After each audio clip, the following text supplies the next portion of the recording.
আরেকটা ছোট্ট উদাহরণ দিই। যে এখনকার কলিযুগে আমরা মোবাইলে অনেকেই দেখতে পাই যে অনেক ফ্রড ধরা পড়ছে, যে নিজেকে ভগবান বলে দাবি করছে মানুষ, তাদের কাছে অনেক অনেক টাকা বা আরো অনেক কিছু হচ্ছে এখানে। কিন্তু তারা যাচাই করছে না ভগবানকে। ভগবান কিন্তু যখন মাত্র 7 বছর বয়স ছিল, তখন শুধুমাত্র এই কেড়ে আঙুলের ওপর, বা হাতের কেড়ে আঙুলের ওপর পুরো গিরি গোবর্ধন পর্বতকে 7 দিনের জন্য উঠিয়ে রেখেছিল। আর সমস্ত ব্রজবাসীকে আশ্রয় দান করেছিল, অভয় দান করেছিল, তাদেরকে রক্ষা করেছিল।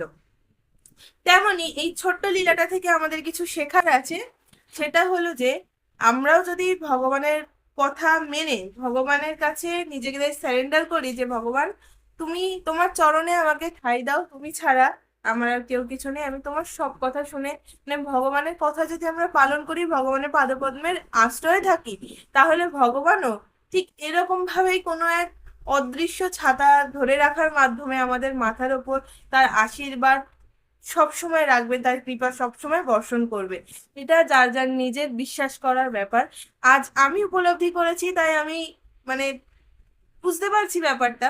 যেদিন তোমরা উপলব্ধি করবে, তোমরাও কিন্তু বুঝতে পারবে। আর সেদিনকে কিন্তু একটা কমেন্ট করে যেতে ভুলো না।